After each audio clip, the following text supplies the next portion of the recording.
Hello class 10th के मेरे प्यारे स्टूडेंट, तो कैसे हैं आप लोग। उम्मीद करते हैं कि सब लोग बहुत ही अच्छे होंगे और स्वस्थ होंगे। तो दोस्तों, आज का जो वीडियो है बहुत ही ज़्यादा इम्पोर्टेंट और आप लोगों के लिए एग्जाम के दृष्टिकोण से बहुत ही ज़्यादा इम्पोर्टेंट है। क्यों मैं ऐसा बोल रहा हूँ, क्योंकि आप लोगों को पता है कि क्लास 10th का मैंने history chapter number 1 chapter number 2 अच्छे से कंप्लीट करवा दिया है। तो आज बारी है चैप्टर नंबर 3 का। और दोस्तों, चैप्टर नंबर 3 में हम लोग जो जो टॉपिक है किताब का एक एक चीज को पढ़ेंगे और जहां जहां से क्वेश्चन आएगा मैं आपको गोल घेरा लगा दूंगा, आप उसको अपने कॉपी पे नोट कर लेना। तो मैं आप लोगों से रिक्वेस्ट करता हूं कि प्लीज कॉपी लेके बैठे, क्योंकि बिना कॉपी लेके बैठे से आपका पढ़ाई नहीं हो पाएगा। तो कॉपी लेके बैठे और चलिए क्लास स्टार्ट करते हैं। और जो जो चीज होगा मैं आपको एक एक चीज को समझा समझा के बारीकी से बताऊंगा, ठीक है। तो स्टार्ट करते हैं वीडियो को और स्टार्ट करते हैं यहाँ से मैं अपना सेशन। तो दोस्तों, यहाँ पर आप देख सकते हैं, यहाँ पर लिखा हुआ है, चैप्टर का नाम है हिंद चीन राष्ट्रीय आंदोलन। ये हिंद चीन क्या है? हिंद का मतलब तो भारत होता है, चीन का मतलब एक अलग देश हुआ। तो क्या है, इसको अब अच्छे से पढ़ते हैं। तो देखिए यहाँ पर लिखा हुआ क्या है कि दक्षिण पूर्व एशिया। इसको मैं थोड़ा सा और जूम कर लेता हूँ तो आप लोग को और मजा आएगा थोड़ा सा पढ़ने में। हाँ ठीक है, और थोड़ा कर ले क्या, हाँ ये रहा। तो दोस्तों, यहाँ पर लिखा हुआ है कि दक्षिण पूर्व एशिया में हिंद चीन देशों से अभिप्राय तत्कालीन समय मतलब अभी के समय में लगभग 3,20,00,000 वर्ग किलोमीटर फैले प्रायद्वीपीय क्षेत्र से है, जिसको आज वियतनाम, लाओस और कंबोडिया क्षेत्राते हैं। मतलब कहने का मतलब है, पहले इसका नाम था हिंद चीन और अभी का नाम में है वियतनाम, लाओस और कंबोडिया, ठीक है। इनकी उत्तरी सीमा म्यांमार से लगती है, चीन को छूती है और दक्षिण में चीन सागर और पश्चिम में म्यांमार का क्षेत्र पड़ते हैं। कहने का मतलब जो हिंद चीन है ना, उसका ये क्या हुआ, मैपिंग हुआ, ठीक है। अब हम लोग आगे चलते हैं, इसमें देखते हैं कि क्या क्या चीज़ है। तो ये तो हिंद चीन का मैप हो गया। अब आते हैं दूसरा स्लाइड पे। तो दूसरा स्लाइड में मेरे दोस्तों क्या क्या है वो मैं आपको एक एक चीज बारी बारी से समझाता हूँ। ये हिंद चीन है क्या, कैसे क्या है, इसको कैसे पढ़े ताकि आप लोग अच्छे से समझ में आए। हाँ, तो लिखा हुआ है कि प्राचीन काल से ही वियतनाम के तोंगकिन एवं अन्नाम में चीन का प्रभाव था। वियतनाम यानी कि जो वियतनाम है वहां पर जो है ना, सो एक तोंगकिन है और तोंगकिन का प्रभाव चीन का प्रभाव था। सिंपल से मतलब वियतनाम में चीन का प्रभाव था, ठीक है। और दोनों प्रांत कई शताब्दियों के बीच चीन के कर राज थे। वस्तुतः जब चीन में कोई शक्तिशाली शासक बनता था तब प्रांतों को अपने कब्जों में ले लेता था एवं चीन की केंद्रीय सत्ता में कमजोर पड़ते ही ये क्षेत्र स्वतंत्र हो जाते थे। यद्यपि चीनी प्रभुत्व के बावजूद भी इन क्षेत्रों के लोग अपनी अलग सांस्कृतिक पहचान, शासक, भाषा, लिपि का विकास किया और बौद्ध धर्म के साथ साथ कम्युनिस्ट धर्म का भी प्रभाव। कहने का मतलब है कि जो चीन वाला सब था वो वियतनाम को जो है सो बार बार कब्जा कर लेता था। जब भी चीन में कोई बड़ा शासक बनता था सब जाकर के वियतनाम को ही कब्जा कर लेता था। लेकिन वहां पर कब्जा होने के बावजूद भी जो है क्या हुआ कि वहां के लोग सब जो है सो अलग अलग, क्या लिखा हुआ है कि बौद्ध धर्म का अनुयायी थे, अलग अलग भाषा, लिपि सब का विकास हुआ इस तरीके से। तो इसीलिए हम लोग को पढ़ना है आगे। तो ये कुछ इंपॉर्टेंट बात है, यहाँ से क्वेश्चन नहीं आएंगे इसलिए मैं इसको टच नहीं कर रहा हूँ। तो आप लोग यहाँ से अगर कुछ क्वेश्चन आते हैं, हाँ, अब नीचे में ऊपर में आप जाकर देखोगे तो यहाँ लिखा हुआ अंकोर वाट मंदिर। तो अंकोर वाट मंदिर का दूसरी तरफ लाओस, कंबोडिया पर भारतीय संस्कृति का, लाओस और कंबोडिया जो है सो जिस पर भारतीय प्रभाव था, ठीक है, याद रखिएगा यहाँ पर। और चौथी शताब्दी में कम्बोज राज्य की स्थापना हुई थी जहाँ का शासक भारतवंशी था। और चौथी शताब्दी में कम्बोज राज्य का स्थापना हुआ जिसका जो शासक था तो भारतीय था। और 12वीं शताब्दी में राज सूर्यवर्मा द्वितीय ने अंकोर वाट मंदिर का निर्माण करवाया। तो भाई लोग, आप लोग इस चीज को एकदम रट लो कि 12वीं शताब्दी में राज सूर्यवर्मन द्वितीय ने अंकोर वाट मंदिर का निर्माण करवाया। इसको एकदम रट लेना, ठीक है। यहाँ से क्वेश्चन आ जाएगा कि अंकोर वाट मंदिर का निर्माण किसने करवाया, तो आप डायरेक्ट इसको दे देना। मैं माइक देख लेता हूँ, माइक ऑन है, कोई दिक्कत वाली बात नहीं है। तो अब आते हैं स्लाइड 3 पे। तो स्लाइड 3 में आपको अच्छे से पहले मैं जूम कर लेता हूँ, तब समझाऊंगा, तब आप लोग को अच्छा समझ में आएगा। ये रहा जूमिंग। चलिए अब स्टार्ट करते हैं। अब लिखा हुआ है परंतु 16वीं शताब्दी में कलर चेंज कर लेते हैं, ये कलर कर लेते हैं। शताब्दी में कम्बोज का पतन हो गया, मतलब 16वीं शताब्दी से अब जाते कम्बोज का पतन हो गया और मध्यकाल में आंतरिक संघर्ष की स्थिति उत्पन्न हो गई थी। इस प्रकार इन क्षेत्रों में कुछ देश पर चीन और कुछ देश पर हिंदुस्तान का सांस्कृतिक प्रभाव के कारण इसका जो नाम पड़ा सो हिंद चीन पड़ गया। तो याद पता चल गया हिंद चीन क्यों नाम पड़ा। वो जो मैंने शुरू में जो लाओस, कंबोडिया और वियतनाम का जो इलाका था सब था, उसके ऊपर जो है वहाँ के लोग कुछ लोग भारतीय थे और कुछ लोग चीन के थे, तो इसलिए मिलता जुलता संस्कृति होने के कारण मतलब सिंपल समझिए ये एक देश है, ठीक है, ये एक देश है, यहाँ पे भारत का भी लोग रहते हैं और चीन का भी लोग रहते हैं, तो भारत और चीन का लोग रहेंगे तो मिलता जुलता दोनों अलग अपना एक दूसरे में मिलते जुलते रहेंगे, तो इसीलिए इसका नाम पड़ गया हिंद चीन, ठीक है, कोई दिक्कत नहीं पर। अब आगे लिखा हुआ है व्यापारी कंपनी का आगमन और फ्रांसीसी का प्रभुत्व, मतलब व्यापारी कंपनी जो होता है मतलब कि जो कंपनी मतलब बिजनेस करने के लिए आते हैं इस इलाका में, हिंद चीन के इलाका में, उसके बारे में पढ़ना है। तो मेरे भाई लोग आपको पता है कि 1498 में वास्को डी गामा भारत से जुड़ने की चाह समुद्री मार्ग ढूंढा था, जब पुर्तगाली ही पहले व्यापारी थे जो भारत के साथ साथ दक्षिण पूर्वी एशिया से जुड़े थे, और 1510 में मलक्का में व्यापारी केंद्र बना लिया था। हिंद चीन देशों के साथ व्यापारी शुरू किया था, ठीक है, पहले पुर्तगाली आया था, याद रखिएगा, सबसे पहले पुर्तगाल, उसके बाद स्पेन, डच और उसके बाद आया था फ्रांसीसी। तो पहले का कौन आया? पुर्तगाल, फिर स्पेन आया, फिर डच आया, फिर फ्रांसीसी आया।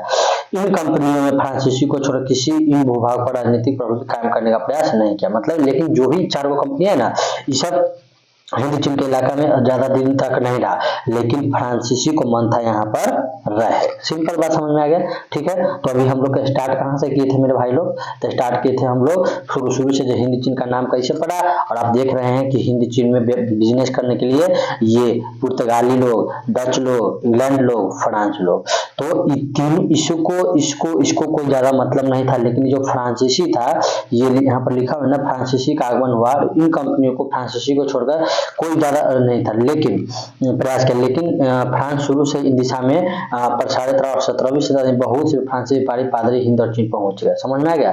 मतलब फ्रांसीसी जो है उनका मन था पहले से कि हम हिंद चीन के इलाका में जाए और वहां पर राज करे। सिंपल बात, उस सबका माइंडसेट यही था।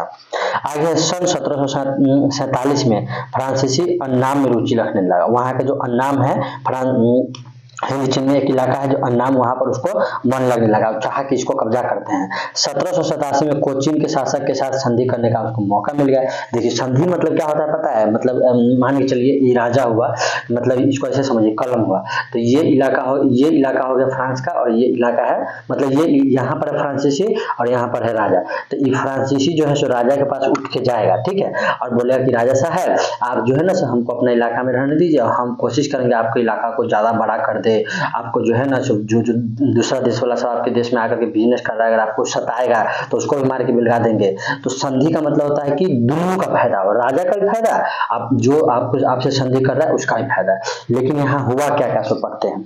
लेकिन अभी फ्रांसीसी अपनी ताकत का प्रभुत्व नहीं जमा रहे थे, और 19वीं शताब्दी में अन्नाम कोचीन चीन में फ्रांसीसी पादरियों को बढ़ती गतिविधियों के विरुद्ध उग्र आंदोलन हो रहे थे। फिर भी 1862 में अन्नाम के सैन्य बल संधि के बाद किया, और उसके अगले वर्ष कंबोडिया भी संरक्षण कर लिया।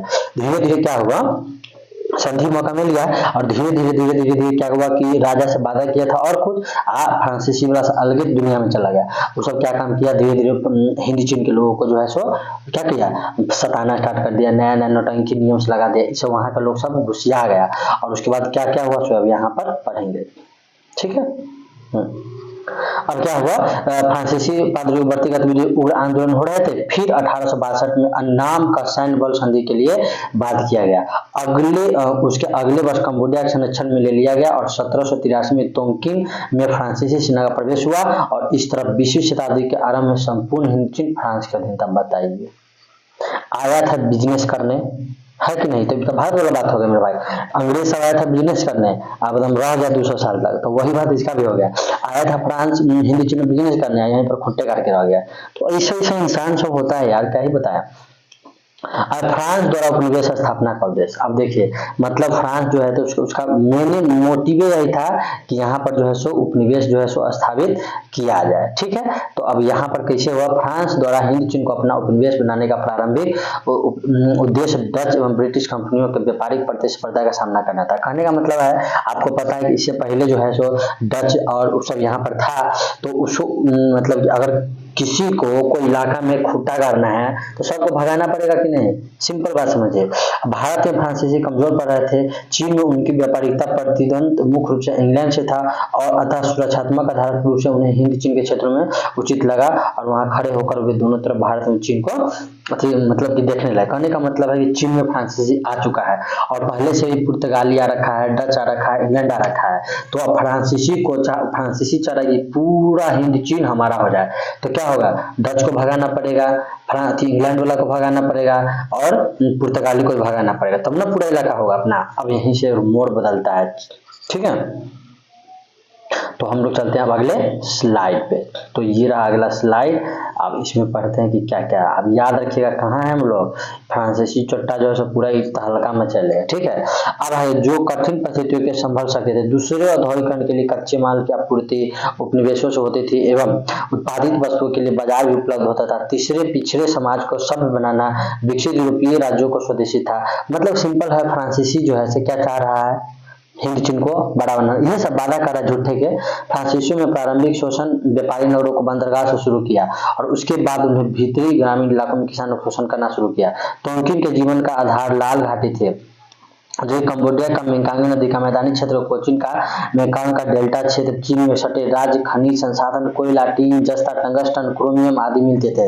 पहाड़ी इलाकों में रबर की खेती होती थी और मैदानी क्षेत्र में धान की। सर्वप्रथम फ्रांसीसियों ने शोषण के साथ साथ कृषि का उत्पादन बढ़ाने के लिए नहरों जल का निकासी समुचित प्रबंध किया और दलदली भूमि को जंगलों आदि कृषि क्षेत्र को बढ़ाए जाने के लगा। और इन प्रयासों से फलतः 1931 में वियतनाम विश्व का तीसरा सबसे ज्यादा जो है सो चावल उत्पादक राज्य बना। कहने का मेरा मतलब मेरे भाई कि इतना वो सब शोषण किया फ्रांस वाला इस सब का कि वो पूरा आया पहले उसके इलाका में, सब मतलब जो भी जनता था उस सबको बोला कि हम ये करेंगे, ये करेंगे, ये करेंगे, ये काम करेंगे, वो काम करेंगे।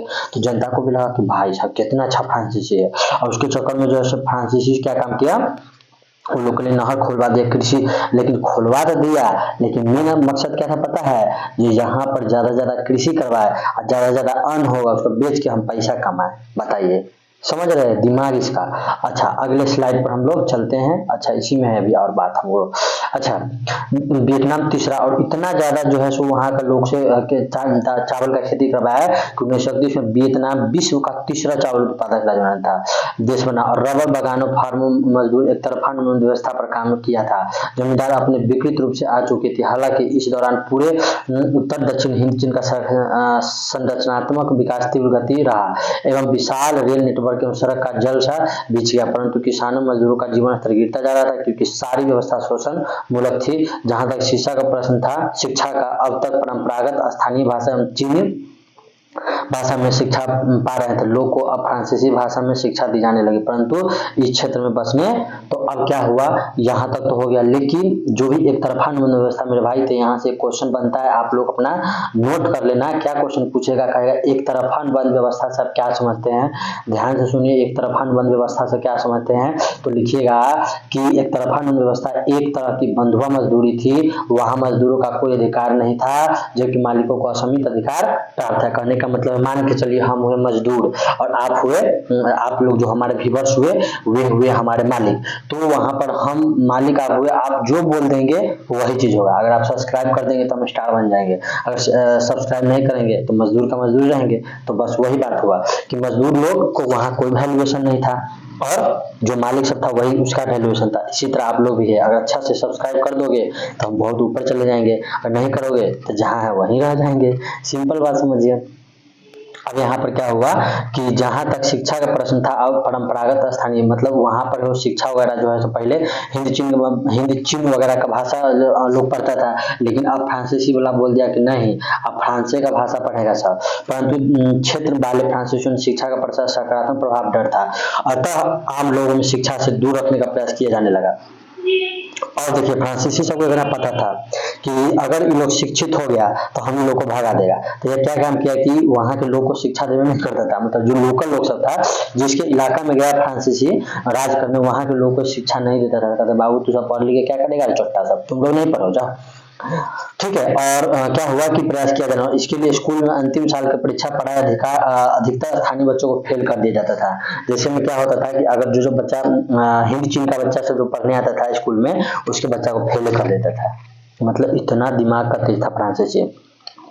स्थानीय जनता एवं कोलोन के सामाजिक स्थिति में आसमान जमीन का अंतर था और 1920 के दशक तक आते क्षेत्र छात्राएं राजनीतिक पार्टियां बनाने लगे थे। हनोई विश्वविद्यालय बंद किया गया और फ्रांसीसी शोषण की पराकाष्ठा थी। मतलब कहने का मतलब वहां का जो विद्यालय था उसको बंद किया। हिंदी चिन्ह बसने वाले लोग को फ्रांसीसी कोलोन कहते थे, याद रखिएगा। हिंदी चिन्ह बसने वाले फ्रांसीसी को कोलोन। यहाँ से क्वेश्चन आ जाएगा भाई मेरे कि कोलोन किसे कहते थे। तो कोलोन का मतलब है कि जो हिंदी चिन्ह जो इलाका था ना, जैसे मान के चलिए हिंदी चिन्ह का इलाका हुआ, इसमें जो फ्रांसीसी जो है, इस फ्रांसीसी सब मान चलिए फ्रांसीसी जो हो गया इसी का नाम हो जाएगा कोलोन। तो जैसे मान चलिए ये पूरा इलाका जो है, ये पूरा इलाका जो है यहाँ पर ये पूरा इलाका है हिंदी चिन्ह का, इसमें फ्रांसीसी दूसरा जगह से आके रह रहा है तो उसको हम लोग बोलेंगे कोलोन। तो यहाँ से क्वेश्चन बन सकता है, तो आप उसको ध्यान से रखना है। ठीक है, आगे चलते हैं 5वां नंबर स्लाइड पे। ये आप 5वां नंबर स्लाइड, पहले इसको जूम कर लेते हैं और उसके बाद आपको बहुत ही बेहतरीन तरीके से मैं समझा दूंगा। ठीक है, तो यहाँ पर तो अब 2 मिनट तो आपने समझ लिया सब कुछ। पीछे का सिस्टम फ्रांसीसी जो है सो हिंदी चिन्ह पर कब्जा कर रहा है और बहुत लोग बहुत सता रहा है हिंदी चिन्ह वाला को। अब वह हिंदी चिन्ह में भी जो है सताते क्या, जब सताए तो बहुत ज्यादा गुस्सा है वहां के लोगों को। और हिंदी चिन्ह में जो है बाबू राष्ट्रीय की भावना का उदय होता है। आप कहोगे राष्ट्रीयता क्या होता है, तो राष्ट्रीयता मतलब होता है मेरे भाई सिंपल समझो कि अपने देश के प्रति प्रेम भावना। अब यहाँ हुआ कि जे फ्रांस वाला सब पूरा हिंद चिन्ह को गर्दा से मतलब बहुत सता रहा था, तो फिर वहां के लोग सब सोचा कि बताइए इसे तो जो है सो हम लोग को जीने नहीं देगा, हमारे इलाका में आ करके हम ही से जो है सो टैक्स लेता है। एक माइक को थोड़ा और ऊपर कर लेते हैं, मतलब हमारे इलाका में आकर के हम ही से टैक्स लेता है, हम ही से सब काम करवाता है, हमारे बच्चा को फेल कर देता है। तो फिर यहाँ कुछ अच्छे आदमी सबका जन्म हुआ और वही लोग सब मिल करके हिंदी चिन्ह को आजाद करवाए होंगे, तो वही हमको समझना है। ठीक है, आगे चलते हैं। लिखा हिंदी चिन्ह फ्रांसीसी उपनिवेशवाद के समय विद्रोह का सामना प्रारंभिक दिनों से ही झेलना पड़ा, परंतु 20वीं शताब्दी के शुरू से यह मुखर होने लगा और अब छोटे छोटे मामलों पर भी लोग जो है सो असंतोष प्रकट करने लगे। परिप्रेक्ष्य में 1903 ईस्वी में फान बोचाई ने दुई तान होई नामक क्रांतिकारी संगठन की स्थापना की, जिसके नेता कुआंग थे। देखिए दोस्तों, यहाँ से डायरेक्ट एक क्वेश्चन आपको मैं टिक लगा देता हूँ, आप इसको जो है सो लिख लेना। सबसे पहले 1903 में यहाँ से लेकर के और यहाँ तक, ठीक है, यहाँ तक एक क्वेश्चन बनेगा कि फान बोचाई ने दुई तान नामक क्रांतिकारी, कहेगा फान बोचाई ने कौन से क्रांतिकारी दल का संगठन किया, तो यहाँ पर लिखना है क्या क्वेश्चन होगा, दुई तान होई। ठीक है, जिसके नेता का नाम क्या था, तो कुआंग दे। फिर से सुनो, कुआंग दे। देखिए भाई नाम उल्टा पुल्टा है, लेकिन याद रखिएगा यहाँ से बहुत क्वेश्चन आता है। ठीक है, फान बोचाई में the history of the loss of Vietnam लिखकर हलचल पैदा कर दिया। देखिए वहां पर फान बोचाई जो है सो एक किताब लिखा, उस किताब में जो खाली भड़कल बात से लिखता था कि जे फ्रांसीसी हम लोग पर राज करेगा उसको भोंक देंगे, इस तरीके से, मतलब इतना डेंजर था। अब है 1905 में जापान द्वारा रूस को हरा दिया गया, चीन हिंद चीन के प्रेरणा स्रोत बना। कहने का मतलब ये सब कुछ तो चल ही रहा था। ठीक है, अब हुआ क्या, सो अब कहानी आपको हम समझाते हैं, थोड़ा सा ऊपर चलते हैं पहले। ठीक है, हाँ थोड़ा सा ये रहा, तो फान बोचाई वाला याद रखिएगा। ठीक है, मतलब हुआ क्या यहाँ पर कि 1905 में जापान द्वारा रूस को हरा दिया गया। ठीक है, और हिंद चीनियों के लिए प्रेरणा का स्रोत। कहने का मतलब देखिए, आप अगर वर्ल्ड मैप उठा के देखोगे ना, तो रूस इतने देश है, मतलब बहुत ही बड़का देश है, और जापान है इतना वो देश, इतना छोटा सा। अब छोटा देश मिलकर बड़ा देश को युद्ध में हरा दिया। अब 1905 का समय था, 19वीं शताब्दी था।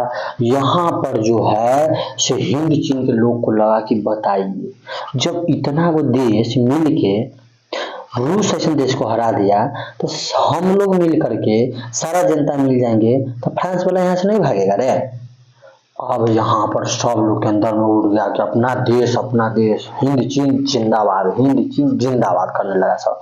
ठीक है, तो यहाँ पर समझिएगा कहानी को, तो यहाँ पर बन गया। साथ ही रूसो एवं मॉन्टेस्क्यू जैसे फ्रांसीसी विचार से भी इन्हें उत्तेजित कर रहे थे। इसी समय दूसरे राष्ट्रवादी फान चुमिन फान चुमिन, एक और एगो फान बोईचाओ एगो फान चुमिन, जिन्होंने राष्ट्रवादी आंदोलन को राजतंत्रीय स्वरूप गणतांत्रिक बनाने का प्रयास किया।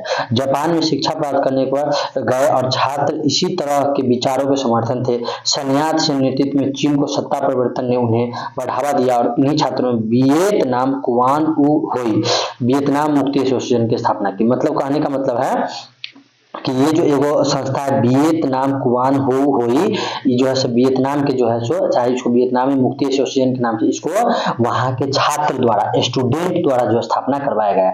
तो क्वेश्चन पूछ सकता है कि कौन ऐसा संगठन जो जिसका स्थापना जो स्टूडेंट सब किया था, तो आंसर होगा क्या होगा वियतनाम कुआन फूक हुई या फिर वियतनाम मुक्ति एसोसिएशन। ठीक है मेरे भाई, आगे हम लोग चलते हैं अगले स्लाइड पे। यहाँ पर लिखा है कि हालांकि हिंद चीन में प्रारंभिक राष्ट्रवादी का विकास कोचीन और नाम तोंकिन जैसे शहरों तक ही सीमित था, परंतु जब प्रथम विश्व युद्ध शुरू हुआ तो इन्हीं प्रदेशों के हजारों लोगों को सेना में भर्ती किया गया और हजारों मजदूरों को बेगार के लिए फ्रांस में ले गया और यहाँ के सैनिकों को युद्ध की प्रथम पंक्ति में रखा गया था।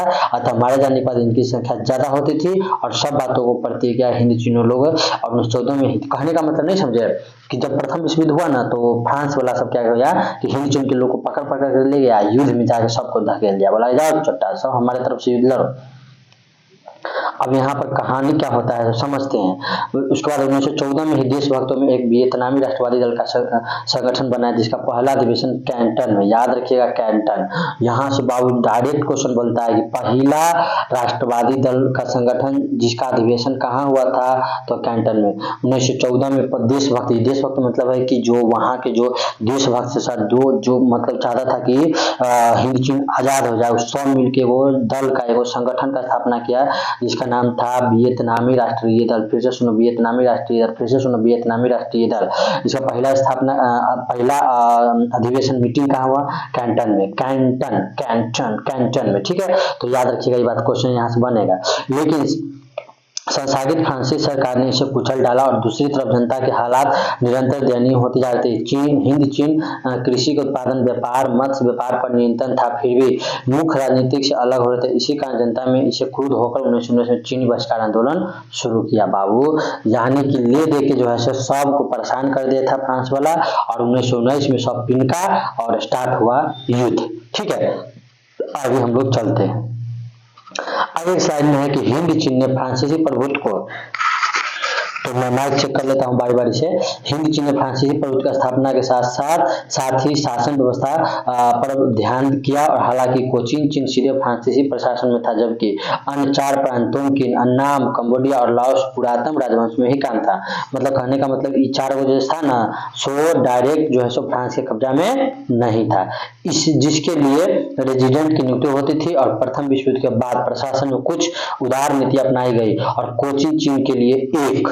अब आगे देखते हैं 6ठा नंबर स्लाइड पर, तो यहाँ पर देखते हैं कि क्या कहानी है। अभी तक आपने देखा कि क्या स्थिति था कोचीन चीन का। ठीक है, बहुत दयनीय स्थिति था मेरे भाई, बहुत ज्यादा। हाँ, तो अब यह वहाँ पर कोचीन चीन के लिए यहाँ से हाँ कोचीन प्रतिनिधि सभा का गठन किया गया और उसके सदस्यों को निर्वाचन की व्यवस्था की गई थी। साथ ही असंघ प्रशासन में स्थानीय लोगों को महत्व दिया जाना शुरू हुआ और कुछ हद तक राजघरानों में भी अपने प्रशासन के सुधार का प्रयास किया, परंतु इस नाम मात्र सुधारों की जनता संतुष्ट नहीं थी। उन्हें परिस्थितियों में 1917 में न्यूगन आई क्लोक हो चिनमिन नामक वियतनामी छात्र पेरिस में ही साम्यवादियों का एक गुट बनाया और बाद में हो चिनमिन शिक्षा प्राप्त करने के मास्को चला गया। कहने का मतलब है कि हो चिनमिन याद रखिएगा जो है सो वियतनामी छात्र था, जो कि न्यूगन आई क्लोक नामक एक वियतनामी छात्र जो है सो पेरिस में साम्यवादियों का एक गुट बना। साम्यवादियों का जनक याद रखिएगा हो चिनमिन को कहा जाता है, तो याद रखिएगा। ठीक है, बनाया गया और उसके बाद क्या सिस्टम कहानी हुआ। हो चिन मिन वियतनामी छात्र ने पेरिस में साम्यवादियों का एक गुट बनाया, बाद में हो चिन मिन शिक्षा प्राप्त करने मास्को चले गए। उसके बाद क्या हुआ कि मास्को गए और साम्यवाद से प्रेरित होकर 1925 में वियतनामी क्रांतिकारी दल का स्थापना किया। तो याद रखिएगा वियतनामी क्रांतिकारी दल का स्थापना हो चिन मिन, वियतनामी क्रांतिकारी दल का स्थापना हो चिन मिन ने गठन किया। साथ ही क्रांतिकारियों को सैनिक प्रशिक्षण का भी व्यवस्था कर ली। अतः 1930 में वियतनाम के बिखरे राष्ट्रवादी गुटों का एकजुट वियतनाम कॉन्ग सॉन देंग अर्थात वियतनाम कम्युनिस्ट पार्टी की स्थापना की, जो पूर्ण उग्र विचारों से चल रहे थे। वही बात है कि वियतनाम को आजाद करने के लिए अलग अलग दल का स्थापना हुआ, जिसमें कि वियतनाम कॉन्ग सॉन देंग अर्थात वियतनाम कम्युनिस्ट पार्टी की स्थापना वही किया लो। और इस पर यहाँ पर लिखा हुआ है कि जॉन गुएन आई ने अनामी दल की स्थापना की। याद रखिएगा, अनामी दल की स्थापना जॉन गुएन आई। यह पार्टी पूर्णतः मास्को के कैंटन से प्रभावित थी और आतंकी विचारों वाली पार्टी थी। मतलब आतंकी विचार का मतलब कि जो बीच में पकड़ा है उसको धाके धांस देना है, मार देना है, ठीक है। तो ये सब दल स्थापना होने लगा, ये सब वियतनाम में हो रहा है। 1930 के दशक में विश्वव्यापी मंदी के राष्ट्रवाद के विकास में योगदान किया। चावल, रबर आदि के दाम गिरे थे, हिंद चीन बेरोजगारी बढ़ती चली गई जा रही थी। इस स्थिति में परेशान किसान विश्व साम्यवाद को अपना रहे थे और राष्ट्रवादी आंदोलन को पकड़ता जा रहा था। दूसरी तरफ फ्रांसीसी सरकार दमन चक्र काफी तीव्र कर क्रूर होता जा रहा था। विद्रोही जनता निर्ममता गोलियां बरसाती जाती थी, इससे आगे बढ़कर हवाई जहाजों से बमबारी की जाती थी। इस दमन चक्र हजारों लोग मारे गए और आंदोलन दब सा गया, परंतु सब सोए हुए ज्वालामुखी के समान ही था, जो अंदर ही अंदर खोलता था और भूमिगत आंदोलन की शुरुआत हो गई थी। कहने का मतलब है कि एक तरफ पूरा जो है सो हिंद चीन में जो है सो क्या हुआ, स्थिति गड़बड़ा गया, मंदी आ गया। तो मंदी आ गया तो वहां पहले से लोग जो है बेरोजगार था। इधर फ्रांसीसी सरकार उसके ऊपर बलजोरी करता था कि नहीं कर देना है, टैक्स देना है, ऊपर से परेशान कर रहा था। जो ज्यादा हल्ला उदाल करता था उसको जैसे गोली मार देता था, बम गिरा देता था। तो फ्रांसीसी पूरा हिंद चीन को तबाह के लिए रखे था। समझ में आ रहा है। अब अगला आते हैं 7वां नंबर स्लाइड पे। तो यहाँ पर क्वेश्चन क्या होता है सो समझते हैं, ठीक है। आते हैं, ये रहा अब आपके स्लाइड पे। तो अगला द्वितीय विश्व युद्ध और वियतनामी स्वतंत्रता। कहने का मतलब द्वितीय विश्व युद्ध जब हुआ तो वियतनाम वाला को क्या कैसी स्थिति हुआ। द्वितीय विश्व युद्ध परिस्थिति में वियतनामियों को एक निर्णायक रास्ता प्रदान किया। जून 1940 में फ्रांसीसी जर्मनी से हार हो गया। देखिए 1940 में फ्रांस का जर्मनी से हार हो गया और फ्रांस में जर्मन समर्थित सत्ता कायम हो गई। अमेरिका और ब्रिटेन चुआंग काई शेक भी सरकार को मदद पहुंचाना चाहते थे, लेकिन यह एक संधि के तहत जापान को हिंद चीन के फौज भेजने का मौका मिल गया। इसका फायदा उठाते हुए जापान ने पहले तोंकिन पर अन्नाम और अंत पूरे हिंद चीन का अपना राजनीतिक प्रभुत्व जमा लिया और हिंद चीन में एक तरह का द्वैत शासन था, जिसे सत्ता जापानियों के हाथ थी एवं प्रशासनिक मुखौटा फ्रांसीसियों का था। इस तरह फलस्वरूप वियतनाम में गुप्त क्रांतिकारियों को कहने का तो आप समझ में आ गया। यहाँ पर द्वितीय विश्व जब हुआ, सॉरी यहाँ पर मैं स्लाइड पे थोड़ा, हाँ यहाँ पर मैं आपको समझाता हूँ। देखिए जब द्वितीय विश्व युद्ध हुआ ना तो यहाँ पर जो है सो मतलब कि एक संधि हुआ। जापान के जो है सो हिंद चीन के लोगों को ले गया, मतलब कि क्या सैनिक, मतलब जापान और समय युद्ध जब हुआ था तो सिंपल समझिए कि हिंद चीन के जो सैनिक सब है ना, तो जापान के उधर गया था लड़ने। अब इसका फायदा उठाते हुए जापान क्या काम किया कि अन्नाम और हिंद चीन के इलाका में राजनीतिक प्रभुत्व जमा लिया। मतलब वो भी आ गया टांगड़ाने। हाँ, एक फ्रांसीसी था वो आ गया। अब यह हिंद चीन एक द्वैत शासन में चला गया। द्वैत शासन मतलब अब इसके ऊपर जापानियों का शासन आ गया और फ्रांसीसियों का। तो जापान जो था सो प्रशासनिक मुखौटा फ्रांसीसियों का था और क्या था जिसे सत्ता में जापानियों ने हाथ एवं फ्रांसीसी मुखौटा फ्रांसीसियों का था। फलस्वरूप वियतनाम में गुप्त क्रांति। कहने का मतलब अब जापान भी आ गया। सिंपल आप समझो, एगो एक्स्ट्रा आ गया। तो टैक्के से परेशान था हिंद चीन वाला साहब, एगो और आ गया। तो क्या हो जाएगा रे भाई, अब क्या होगा इन लोगों का। तो चलिए अब चलते हैं नेक्स्ट स्लाइड पे और समझते हैं पूरा कहानी, ठीक है। मैं आपको कहानी से समझाता हूँ। हाँ, अवसर मिल गया। अब वे जापानी और फ्रांसीसी दोनों के विरुद्ध कार्रवाई करने लगे। फ्रांसीसी दमन के बावजूद साम्यवादी दल बचा हुआ था और लोगों का स्वाभाविक झुकाव इस तरह बढ़ रहा था। हो chi minh के नेतृत्व देश में कार्यकर्ताओं वियतनाम स्वतंत्रता लीग की स्थापना कर पीड़ित किसान, आतंकी व्यापारी और बुद्धिजीवी सभा को शामिल कर छापामार युद्ध की नीति का अवलंबन किया। कहने का मतलब है कि उन लोग जो है ना, हिंद चीन के लोग जो है सो चाहते थे कि किसी तरह जो है सो किसी तरह यहाँ के लोगों को बस भगा दीजिए। सिंपल बात है। द्वितीय विश्व युद्ध के समय पर्ल हार्बर पर जापान के आक्रमण के साथ ही अमेरिका युद्ध में भी शामिल हो गया। अब देखिए, आपको पता है ना द्वितीय विश्व युद्ध में क्या हुआ था। माइक चेक कर लेते हैं। हाँ, माइक ओपन है। 1940 में फ्रांस जर्मनी के आधिपत्य से निकला और जापान अमेरिका के परमाणु आक्रमण से पश्चात पोर्टमंच पर घोषणा के तहत जापान ने आत्मसमर्पण कर दिया और इस स्थिति में जापान भी सेना वियतनाम से निकलने लगी और फ्रांस के पास इतनी शक्ति नहीं बची कि खुद को पुनः हिंद चीन के स्थापित कर सके। इस तरह लाभ उठाते वियतनाम के राष्ट्रवादियों वियतमिन नेतृत्व में लोकतांत्रिक गणराज्य सरकार की स्थापना 2 सितंबर 1945 ईस्वी को करते हुए वियतनाम को स्वतंत्र रूप से घोषित किया। इस तरह सरकार का प्रधान हो चि मिन। कहने का मतलब यहाँ पर अब मैटर फंसा। हुआ क्या, द्वितीय विश्व जब हुआ था तो जापान के ऊपर जो है सो अमेरिका वाला बम मारा था, तो जापान भागा अपना बोरिया बिस्तर लेके। तो जब बोरिया बिस्तर लेकर के भागा तो यहाँ जो यहाँ पर हिंद चीन में जो सबका जो सैनिक निक्षेप था और जो जापानी लोग सब था वो भाग गया। अब बच गया वो फ्रांसीसी बेचारा अकेला। तो फ्रांसीसी बेचारा अकेला बच गया, तो वो भी आप देखा कि जब वो भागा है तो हमको भी भागाएगा ऐसा, तो फ्रांसीसी भी भाग गया। समझ में आ रहा है। तो देखिए द्वितीय विश्व युद्ध में सबका जो है जो स्थिति बदला था। अब इस स्थिति में जापान सेना जो है सो निकलने लगा, फ्रांस में इतनी शक्ति नहीं होती आपको बता दिए। और 1945 तक जो है सो वियतनाम स्वतंत्र हो गया और इस तरह प्रधान हो चि मिन बन गए। कहने का मतलब है 1945 में जाकर के जो है वियतनाम आजाद हुआ और यहाँ का मेन आदमी जो है सो प्रधान यानी प्रधानमंत्री ही बनिए। प्रधान आदमी हो चि मिन बन गए। चूंकि हिंद चीन को अनेक राज्य विभाग था और जापानी हिंद चीन से निकल रही थी और कंबोडिया, लाओस, अन्नाम पुनः प्राचीन राजवंशों को प्रतिष्ठा मिली। इस क्रम में अन्नाम का शासक बाओ दाई बना। याद रखिएगा बाओ दाई ना अन्नाम के शासक। यहाँ पर क्वेश्चन को याद रखिएगा। अन्नाम का शासन कौन बना था? अन्नाम किधर गया? बाओ दाई बना। परंतु इन शासकों का साम्यवादी राष्ट्रवादियों के समाज टिकना कठिन था। अतः बाओ दाई 25 अगस्त 1945 को अपना पद छोड़ दिया और वियतनाम का एक नया गणराज्य बन गया। कहने का मतलब है कि बाबा दाई जब छोड़ा, बाबा दाई नहीं बाओ दाई, बाबा दाई देखने में तो मस्त है भाई। बाबा दाई जो कहाँ का बना था? अन्नाम का शासक बना। लेकिन देखा कि ना हमरा से नहीं चले वाला वैसा, फिर त्याग होकर भाग भूग गया। अब आते हैं 9वां स्लाइड पे। तो 9वां स्लाइड पे क्या क्या कहानी है मैं आपको एक बार फिर से समझाते हैं। तो बाबू आपको पता है कि वियतनाम आजाद हो चुका है, ठीक है। अब है हिंद चीन के प्रति फ्रांसीसी नीति। तो यहाँ से थोड़ा सा रुख बदलते हैं। दोस्तों आप लोग को वीडियो अगर अच्छा लगेगा ना तो प्लीज, मैं बार बार बोलता हूँ, बस अपने 10वां ग्रुप में खाली भेज देना ना।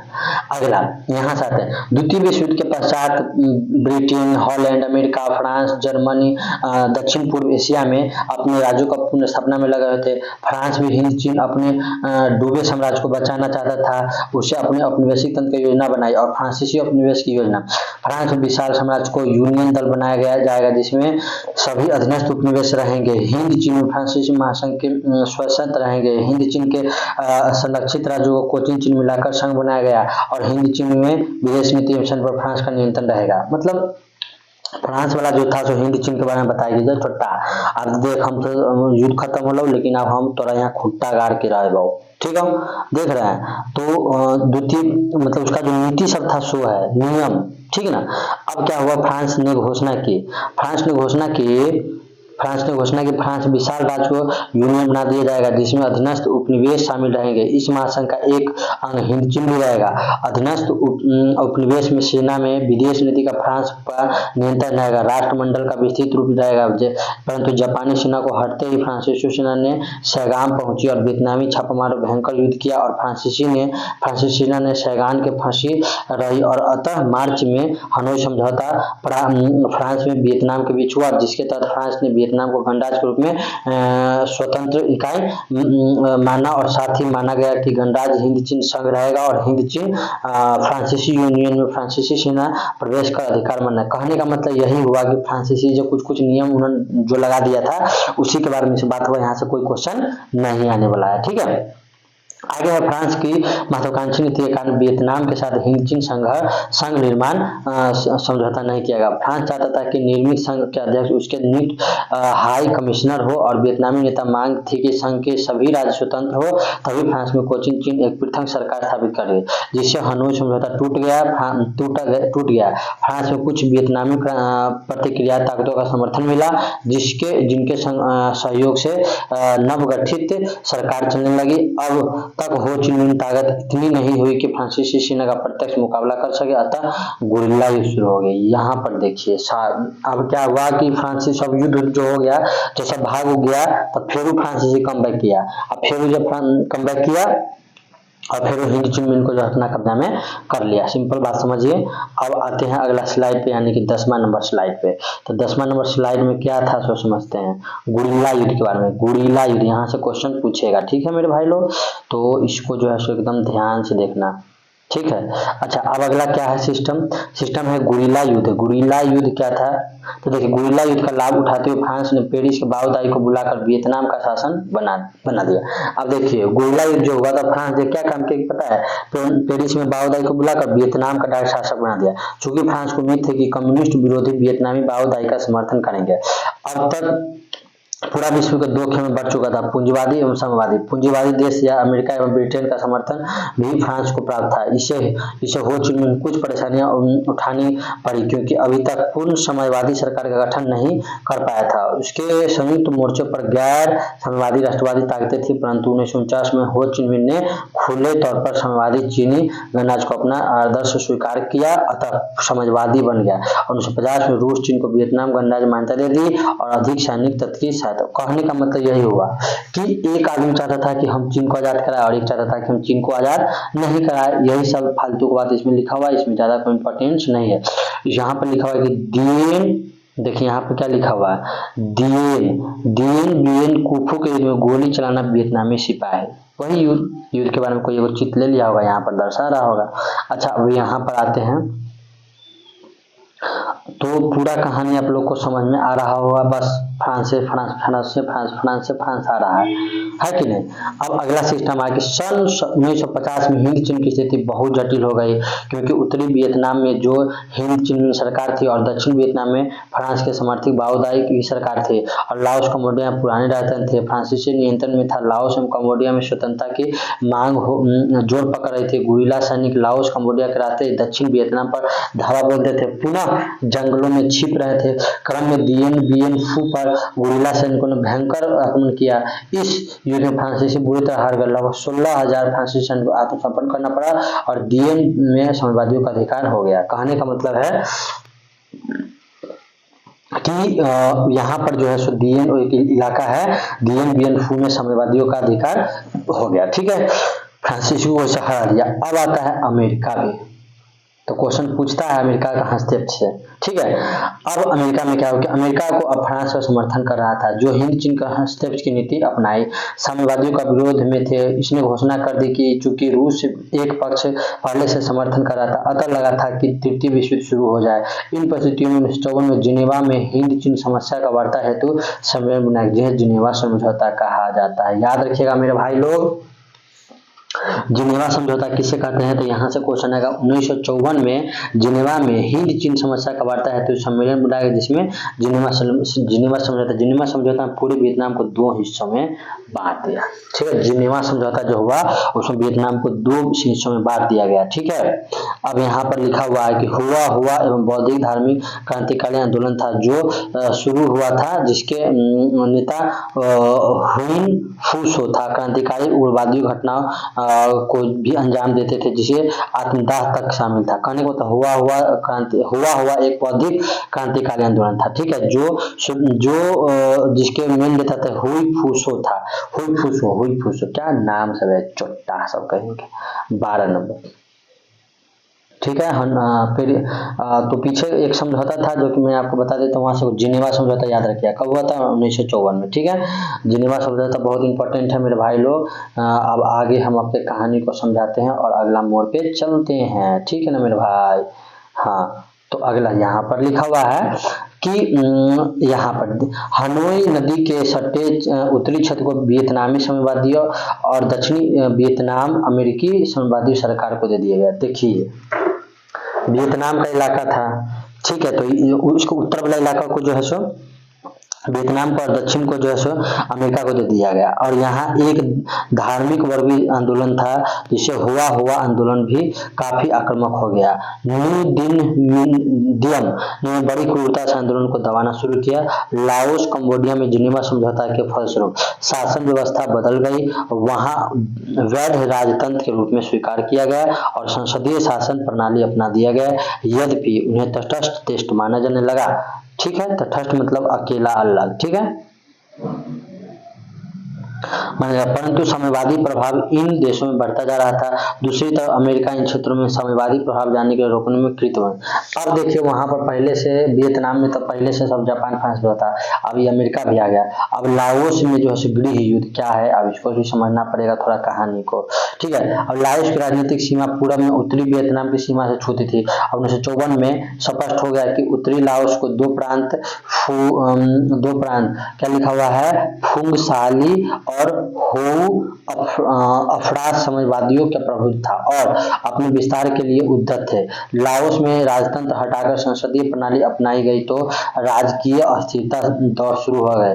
लाओस में कंबोडिया के पूर्ण स्वतंत्रता को मान लिया गया और यह भी व्यवस्था की 1956 मध्य में पहले संपूर्ण वियतनाम को चुनाव द्वारा एकीकरण कर एक सरकार गठन किया जाए। यद्यपि जनता ऐसा चाहते थे। जिनेवा समझौता क्रियान्वयन यह देखभाल के लिए त्रिदशीय अंतर्राष्ट्रीय निगरानी आयोग का गठन किया गया जिसके साथ भारत, कनाडा और पोलैंड थे। देखिए क्वेश्चन पूछ देगा कि जिनेवा समझौता में क्रियान्वयन की देखभाल करने के लिए यहाँ पर क्या लिखा हुआ है, हाँ, सदस्यीय अंतर्राष्ट्रीय निगरानी आयोग का गठन किया है जिसमें भारत, कनाडा और पोलैंड थे, ठीक है। तो इसको याद रखिएगा, यहाँ से क्वेश्चन आ सकता है, ठीक है। अगला पेज पर चलते हैं 13 नंबर स्लाइड पे। तो 13 नंबर स्लाइड में क्या है लिखा हुआ उसको समझते हुए और आगे बढ़ते हैं। हिंद चीन उथल पुथल, ठीक है, वही बार बार आपको हिंदी चीन, क्योंकि हिंदी चीन का स्थिति गंभीर है भाई, सिंपल बात समझो। अब लिखा है जिनेवा समझौता की तात्कालिक रूप से कुछ शांति अवस्था थी, परंतु तुरंत ही हिंद चीन में उथल पुथल आरंभ हो गई क्योंकि उत्तरी वियतनाम जो हो चिन्ह सरकार सुदृढ़ हो गई और पूरे वियतनाम एकीकरण का विचार करने लगी। परंतु दक्षिण वियतनाम की स्थिति के विपरीत अमेरिका समर्थित बाओदाई सरकार का संचालन न्यू दियम के हाथों में दिया गया। इन्हीं दिनों दक्षिण वियतनाम में साम्यवादियों के साथ अस्पष्ट घबराने के 3 सौतेले भाई लाओस पर अपनी राजनीतिक पकड़ के लिए अलग रास्ते अपनाए थे। इन्हें पहला राजकुमार सुनु फुमा, देखिए लाओस में 3 गो एंट्री मारा है, 3 गो भाई। पहला भाई का नाम है सुबुन फुमा, दूसरा का नाम है सुफन बोंग, तीसरा का नाम है पाथेट लाओ नामक भी रहते और अपना सैन्य संगठन बनाकर समूच लाओस में साम्यवादी व्यवस्था लाना चाहते। देखिए साम्यवादी मतलब क्या होता है, साम्यवाद मतलब सभी लोग एक साथ लाना चाहता था और वो सब जो है बाहर के देश चाहता नहीं था कि लोग एक हो, सिंपल समझिए। और तीसरा राजकुमार फूमी नौशान दक्षिण में अनुसरण करने वाला था। इन तीनों ने आपसी राजनीतिक वर्चस्व संघर्ष की ही लाओस की अस्थिरता का कारण था। उस पर रूस एवं अमेरिका दोनों गुटों का समर्थन एवं हस्तक्षेप इसे और बढ़ा रहा था, ठीक है, बढ़ा था। 25 सितंबर 1955 में लाओस ने चुनाव द्वारा राष्ट्रीय सरकार का गठन हुआ और सुबन फुमा ने नेतृत्व में सरकार बनी। पाथेट लाओ ने इसका विरोध करते हुए गुरिल्ला युद्ध शुरू किया और परंतु 1957 में दोनों समझौता हो गया और पाथेट लाओ ने पार्टी न्यू लियो हक्सत NLHS के सदस्य में को भी सरकार की जगह मिल गई थी और यह स्थिति अमेरिका के लिए असह्य थी। चूंकि पाथेट लाओ वामपंथी था और अमेरिकी षड्यंत्र के कारण दोनों भाइयों ने समझौता टूट गया, पुनः गुरिल्ला युद्ध शुरू हो गया और इसी बीच तीसरे भाई जनरल फुमी नौशवान को मौका मिल गया। उसने निर्वाचित सरकार का तख्तापलट कर दक्षिण पंथी सरकार बना ली और 3 माह बाद फिर तख्तापलट हुआ और कैप्टन कांगली नेतृत्व में सैनिक सरकार बनी, परंतु तीनों भाई से मिलाकर कैप्टन कांगली को उत्तर की ओर भगा दिया गया और इस तरह लाओस एक भयंकर गृह युद्ध में फंस गया। मतलब कहने का मतलब है लाओस को जो है सो ये सब आजाद कराना चाहता था, और इसके ऊपर जो अलग अलग देश अमेरिका वाला का हस्तक्षेप था। तो इन लोग सोचा कि नहीं, अब जो है सो जो हुआ सो हुआ, ये तीनों भाई मिलकर आजाद कराना चाहे। सिंपल बात समझिए आप। 14 नंबर में आते हैं। 14 नंबर में क्या हुआ, अब हम इसको समझते हैं। अब यहाँ पर कहानी का रुख हुआ कि जिसमें लाओस के तीनों भाई भागीदार रूस और अमेरिका के सहमत थे, और मई 1961 में यह सम्मेलन हुआ जिसमें सभी राजकुमारों से संयुक्त मंत्रिमंडल के गठन में सहमति प्रदान की और मंत्रिमंडल भी बन गया। परंतु अमेरिका षड्यंत्र के कारण लाओस के विदेशी मंत्री की हत्या हो गई और गृह युद्ध पुनः शुरू हो गया। चूंकि अमेरिका लाओस के साम्यवादी प्रचार नहीं चाहता था, अतः चुनाव द्वारा सुवर्ण ने प्रधानमंत्री बनाया गया। सुवर्ण याद रखिएगा, सुवर्ण और सुफन बोंग उप प्रधानमंत्री बन गया। इससे असंतुष्ट पाथेट सन 17 में लाओस पर आक्रमण कर जॉर्ज के मैदान पर कब्जा कर लिया। हालांकि अमेरिका को इस युद्ध में जमकर बमबार किया, परंतु पाथेट लाओ के आक्रमण को रोक नहीं सका। वही बात, सब फालतू की बात, इसमें ज्यादा कुछ क्वेश्चन नहीं बनेगा। यहाँ पर से आते हैं आगे। अब यहाँ पर लिखा हुआ है कि रूस में लाओस पर आक्रमण और उसने बिगड़ती हुई स्थिति को जिम्मेदारी अमेरिका पर सौंप दिया। अमेरिका को खुला कर युद्ध में आ जाने से जटिल स्थिति उत्पन्न हो गई, और 1971 में हजारों दक्षिण वियतनामी सैनिकों ने लाओस में प्रवेश किया, जिसके साथ अमेरिका सैनिक युद्धक विमान एवं बम वर्षक हेलीकॉप्टर भी थे। इसके हो चिन मिन मार कब्जा करना था, और पाथेट लाओ ने रूस और ब्रिटेन के अनुरोध किया कि वे अमेरिका पर दबाव डालकर उन्हें रोक, परंतु चीन ने अमेरिका को धमकी दी। पहले अमेरिका को लगा कि वह युद्ध जीत लेगा, परंतु हो चिन मिन मार्ग क्षेत्र पर जा रहे उसकी सेनाएं फंस गई। लाओस पर प्रबल प्रतिरोध के कारण उसके लिए वापस लौटना ही मात्र एक उपाय था। इस तरह अमेरिका अपने आक्रमण वामपंथ के प्रसार से रोक नहीं पाया। कहने का मतलब है अमेरिका का जो है सो इसमें ज्यादा नहीं चल पाया। ठीक है, कंबोडिया पर आप संकट समझिए, कंबोडिया का सिस्टम। ठीक है, तो आगे क्या है कि सन 1954 में स्वतंत्र राज्य बनाने के बाद कंबोडिया ने संवैधानिक राजतंत्र स्वीकार कर राजकुमार नरोत्तम सिंह को शासन बनाया। कंबोडिया का बात हो रहा है, ठीक है, सन 1954 में, ठीक है, बनाया। और नरोत्तम सिंह 1954 से ही कंबोडिया की गुट निरपेक्ष एवं तटस्थता की नीति का चलाना शुरू किया था। इसीलिए कंबोडिया दक्षिण पूर्व एशिया सैन्य संगठन में शामिल नहीं हुआ। अमेरिका इन क्षेत्रों में अपना प्रभाव चाहता था, और इसी कारण सिहानुक से चिढ़ा हुआ था और थाईलैंड को उकसाकर कंबोडिया को तंग करवा रहा था। अमेरिका को इस कूटनीतिक चाल के कारण 1963 में सिहानुक ने उससे भी किसी तरह का मदद लेने से इनकार कर दिया, और यह बात अमेरिका के लिए अपमानजनक थी। और मई 1965 में वियतनाम के साथ कंबोडिया के सीमावर्ती गांव में आक्रमण कर दिया। तब सिहानुक ने अमेरिका को राजनयिक संबंध तोड़ लिए, जिससे आगे चलकर 1969 में अमेरिका ने कंबोडिया, मतलब वही बात है कि अमेरिका और कंबोडिया के बीच में झगड़ा लड़ाई जो हुआ उसी का बात यहाँ पर कहानी दिया गया है। ज्यादा कुछ इसमें कोई बड़ा चीज नहीं लिखा हुआ है। ठीक है, और उसके बाद लिखा हुआ है कि 1965 वियतनाम के साथ कंबोडिया को सीमावर्ती गांव में आक्रमण कर दिया, और अमेरिका तोड़कर आगे चलकर 1969 में अमेरिका ने कंबोडिया सीमा क्षेत्र को जहर की वर्षा हवाई जहाज से करवा दी। बाप रे बाप, अमेरिका ने कंबोडिया, मतलब इतना ज्यादा अमेरिका और कंबोडिया में झगड़ा लड़ाई हुआ कि जहर का जो है करवा दी, और 40,000 एकड़ भूमि की रबर की फसल नष्ट हो गया।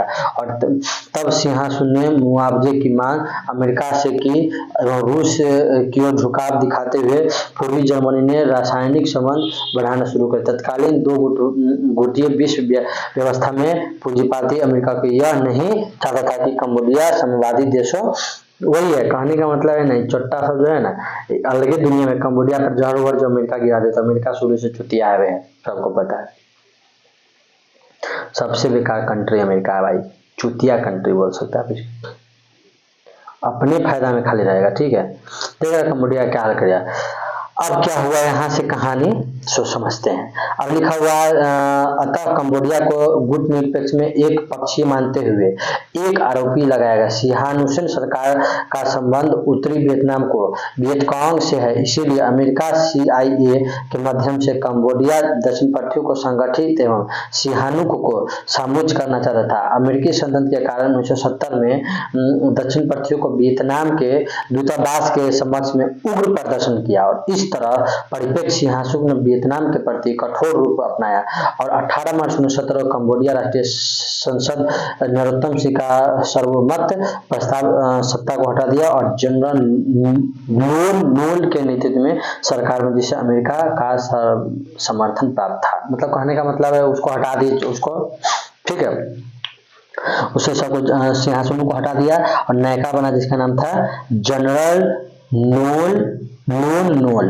ठीक है, आगे हम लोग पढ़ेंगे इसके बारे में। चट्टा बहुत हरामी रहा होगा, पक्का हमको यकीन है।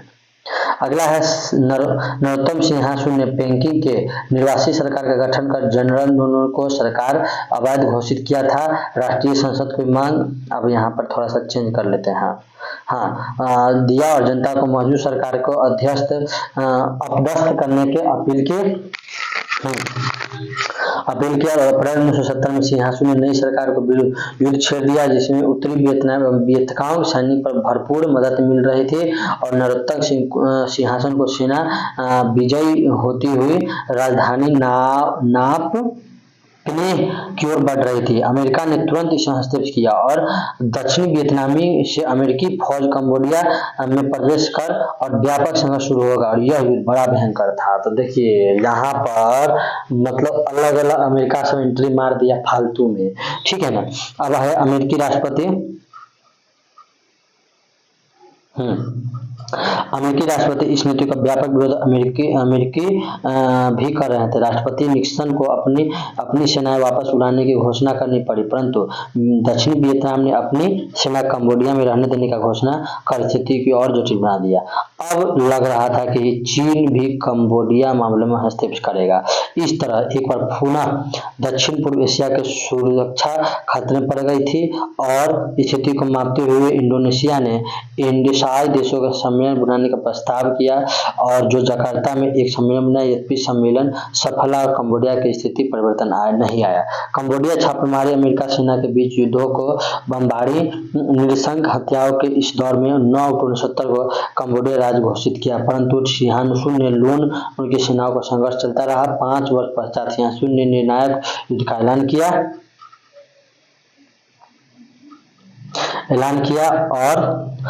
किया और उनकी लाल खुमेरी सेना विजय करती रही। याद रखें, लाल खुमेरी सेना किसका था? लाल खुमेरी सेना जो था बढ़ती गई और अंतरलूनों को भागना पड़ा। किसकी सेना? सिहानुसेन का सेना था लाल खुमेरी सेना और मारपीट के इसको भगा दिया, ठीक है। नोल को भागना पड़ा, ठीक है। अगला 17 नंबर पेज पे क्या कहानी है उसको भी पढ़ते हैं।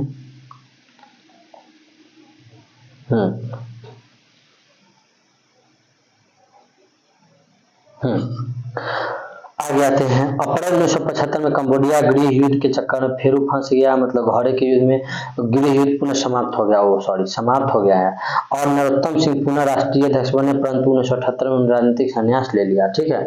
यहाँ पर नरोत्तम सिंह बेचारे बहुत अच्छे आदमी थे, याद रखिएगा। अब कंबोडिया का नाम बदलकर कंपूचिया कर दिया गया। नरोत्तम सिंह के बाद ख्यू खम्हा क्या नाम सब है, सम्फान एवं बीपोलोट जैसे अतिवादी संगठन का उदय, जिन्होंने अपने मार्क्सवादी विचारधारा अनुरूप शासन शुरू किया और यह दौर आतंक का दौर था। परंतु 1779 में हैंग सिमरिन ने एक संयुक्त मोर्चे का गठन किया, ख्यू खम्हान एवं पोल पोट को पराजित कर दिया। इस स्थिति में रूस चीन सामने आ गए और चीन ने वियतनाम पर आक्रमण कर दक्षिण पूर्व एशिया अपनी शक्ति का परिचय दिया। हालांकि अमेरिका नीति कंपूचिया पुनपुचिया मामले में सफल नहीं रही और वह साम्यवाद को फैलने से नहीं रोक पाया, परंतु साम्यवादी देश रूस एवं चीन को सामने लाने की नीति अवश्य सफल हुई। कहने का मतलब है कि अब नया नया देश सब इसमें आएगा और युद्ध वगैरह का चक्कर में पड़ेगा। यही सब चीज दिया हुआ है, ज्यादा इसमें कोई भारी चीज नहीं है। ठीक है, अब इसको थोड़ा ऊपर करते हैं।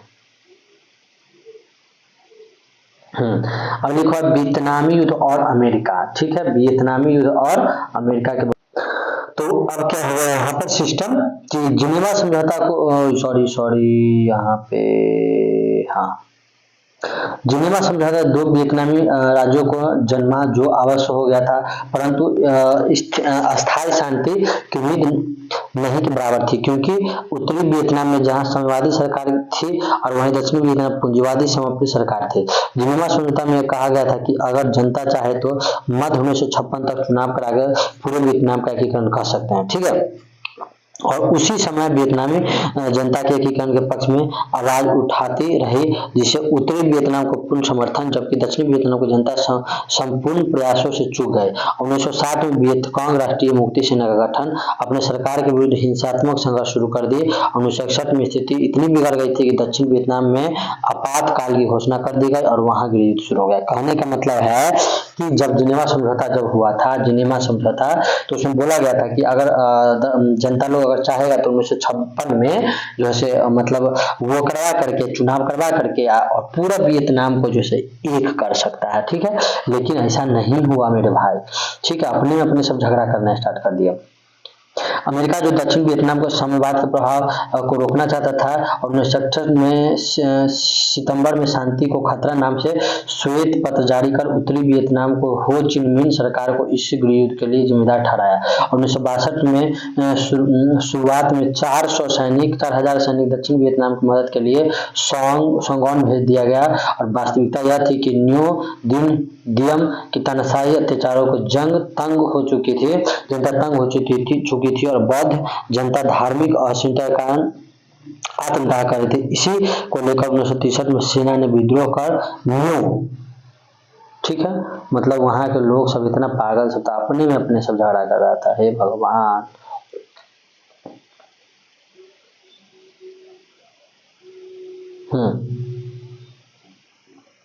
मार दिया और सैनिक सरकार की स्थापना हुई, परंतु यह प्रतिक्रियावादी थी। इस तरह सरकारों का आना जाना लगा रहा और मगर किसी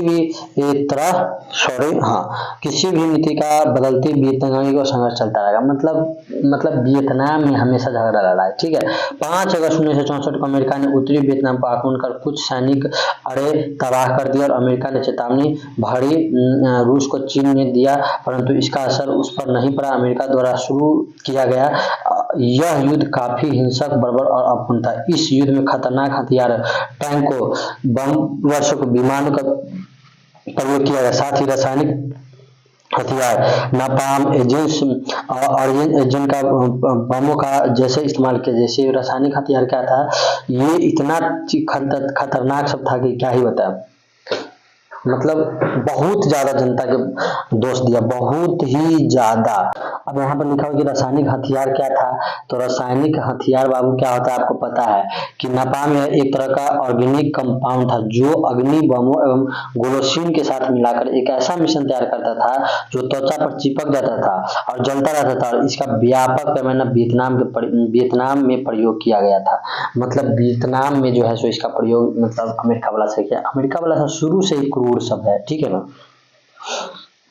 अब आगे का कहानी हम लोग पढ़ेंगे। आगे लिखा हुआ है कि यह युद्ध उत्तरी वियतनाम के साथ वियतकांग एवं वियतकांग समर्थन दक्षिण वियतनामी जनता सभी ने लड़ा था। निर्दोष ग्रामीण की हत्या कर दी गई थी और औरतों व लड़कियों के साथ सामूहिक बलात्कार किया गया और उन्हें मार दिया गया और अंततः पूरे गांव को आगे हवाले कर 1967 में अमेरिका ने इसे इतने बम वियतनाम के बरसाए जितनी द्वितीय विश्व युद्ध में जर्मनी इंग्लैंड के विरुद्ध नहीं बरसाया गया था। बताइए, अमेरिका वाला भाई वियतनाम को तहस नहस कर दिया, मतलब तहस नहस।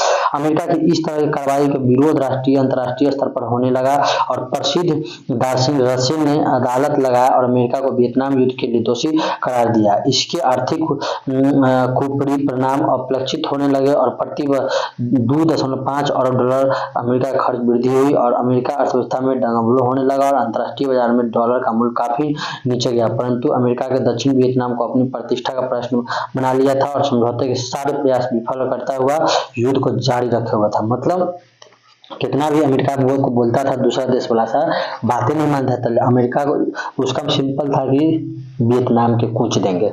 मतलब कैसन वाला था, सब तो भाग गया, छोटा ही से रह गया, आगे का कहानी।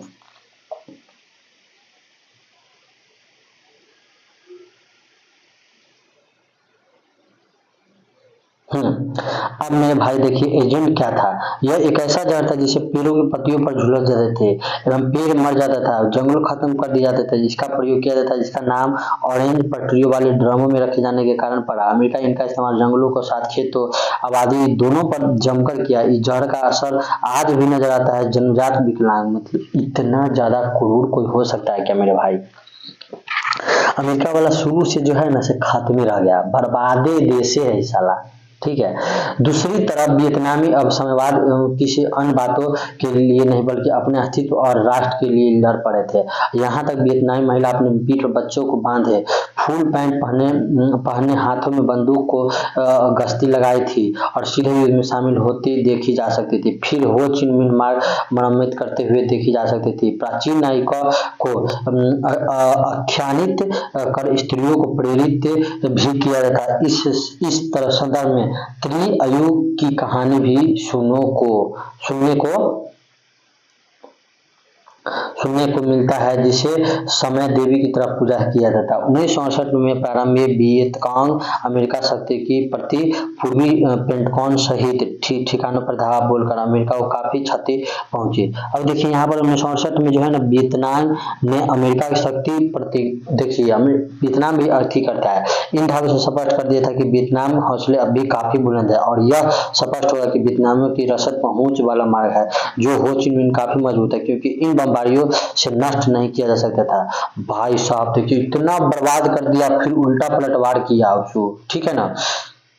अब आगे काफी मजबूत है क्योंकि उसके बमबारी से नष्ट नहीं हुआ। हो चिन मिन मार्ग हनोई से चलकर लाओस कंबोडिया सीमा क्षेत्र तक गुजरता हुआ दक्षिण वियतनाम तक जाता था, जिससे सैकड़ों कच्ची सड़कें निकल कर जुड़ी। अमेरिका सैकड़ों बार इसे क्षतिग्रस्त। कहने का मतलब हो चिन मार्ग जो था ना एक प्रकार का ऐसा मार्ग था जिसके इलाका से बहुत ज्यादा देश और मतलब अलग अलग टाइप का जो है सो मतलब कि मार्ग सब था, रास्ता सब था और उस पर अमेरिका चाहता था इसको नष्ट कर दे ताकि जो लोगों को युद्ध करने में आसानी हो। छोटा बंदर सब कहेगा अमेरिका वाला चूतिया, क्या बताएं यार, खाली सबको कष्ट देगा था। परंतु वियतकांग के उनके समर्थक लोग तुरंत इसका मरम्मत कर लेते थे। इस तरह मार्ग नियंत्रण करने के उद्देश्य अमेरिका लाओस कंबोडिया पर आक्रमण भी कर दिया था, परंतु तीन तरफा संघर्ष के फंस उसे वापस होना पड़ा था और अतः अमेरिका की शांति वार्ता चाहता था, परंतु अपनी राष्ट्र के राष्ट्रमंडल संयुक्त राष्ट्र संघ समेत कई शक्तियां इस प्रयास में थी।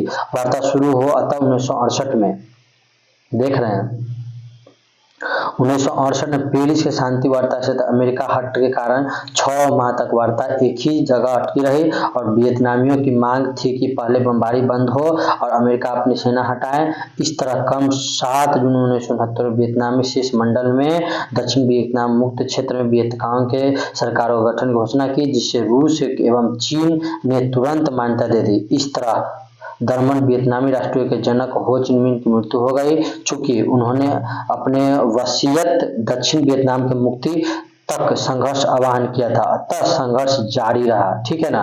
अब यहाँ पर है अमेरिकी असफलता वियतनाम एकीकरण। अब यहाँ पर क्या हुआ, वियतनाम और अमेरिका में जो है अमेरिका को हटना पड़ा, पेरिस का समझौता हुआ, वो भाग गया जब समझौता हुआ दुनिया में क्या क्या समझौता हुआ कि अब हॉलीवुड द्वारा अमेरिका के वियतनाम युद्ध को जायजा ठहराने लगी, फिल्म के स्थान पर अमेरिका के अत्याचार कर फिल्म बनने लगी। दूसरी तरफ निक्सन अमेरिकी राष्ट्रपति चुनाव में जीत हासिल कर राष्ट्रपति बना और वियतनाम सदस्य को जल समाधान की जिम्मेदारी। अमेरिका की शर्तें थी दक्षिण वियतनाम की स्वतंत्रता, अमेरिकी सेना इस क्षेत्र में रहेगी जब तक नियतांक संघर्ष करेगा, दक्षिण वियतनाम में आतंक मचेगा, बमबारी जारी रहेगा। मतलब अमेरिका अमेरिका का शर्त था कि बाबू कुछ हो जाएगा लेकिन या जब तक ये सब चीज रहेगा जो है सो युद्ध होबे करेगा, लेकिन लिमिट में अब होगा, ठीक ना। अब यहाँ पर क्या है,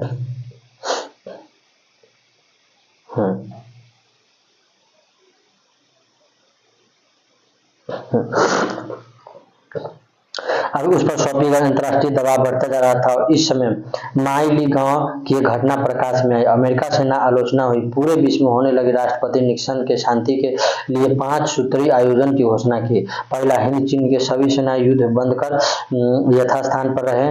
युद्ध विराम की देखरेख अंतर्राष्ट्रीय पर्यवेक्षक करेगी। इस दौरान कई देशों की अपनी शक्ति बढ़ने को प्रयत्न नहीं करेगा। युद्ध विराम के सभी तरह लड़ाई बंद रहेगी। युद्ध विराम का अंतिम लक्ष्य पूरे हिंद चीन के संघर्ष का अंत होना चाहिए। मतलब कहने का मतलब कि अमेरिका वाला बात मान नहीं रहा था, लेकिन लास्ट में आकर के जो है सो इसमें क्या हुआ, वो कहानी है। माइली गांव दक्षिण वियतनाम में एक गांव था जहां के लोग वियतकांग का समर्थन था। अमेरिकी सेना ने पूरे गांव को घेर कर पुरुषों को मार डाला और औरतों बच्चों को बांध कर जो है सो कई तरह सामूहिक बलात्कार किया, फिर उन्हें मार कर पूरे गांव में आग लगा दिया और इस तरह पूरा जो है तहस नहस कर दिया। मतलब इस कहानी को पढ़ने से हमको बहुत अच्छी लग रहा है। मतलब कैसन था यार अमेरिका वाला, वियतनाम को तो चाहता ही नहीं था। मतलब संधि हुआ, सब कुछ हो रहा था, यो कहना अब बहुत हो गया, अब पूरा देश अब उतर गया कि नहीं, अब अमेरिका को जो है रोकना। परंतु इस शांति के प्रस्ताव अस्वीकार कर दिए गए। बता रहे हैं कि अमेरिका सेना पुनः बमबारी शुरू कर दी गई, लेकिन अमेरिका अब जान चुका था कि उसे अपनी सेना वापस बुलानी पड़ेगी। निक्सन को पुनः 8 सूत्री योजना रखी और वियतनामी को इस खारिज कर दिया। अतः अब अमेरिका चीन को अपने पक्ष में करने में लग गया। 24 अक्टूबर 1972 को वियतकांग उत्तरी वियतनाम अमेरिका के दक्षिणी वियतनाम अमेरिका समझौता तय हो गया, परंतु दक्षिण वियतनाम में अपनी आपत्ति जताई और पुनः वार्ता के लिए आग्रह किया। वियतकांग ने उसे अस्वीकार कर इस बार में इतने बम गिराए गए जितने कुल विध्वंस शक्ति हिरोशिमा के प्रदूषित बम से भी ज्यादा आतंकी हो गए। हनोई भी एक बमबारी के ध्वस्त हो गया, लेकिन वियतनामी डटे रहे।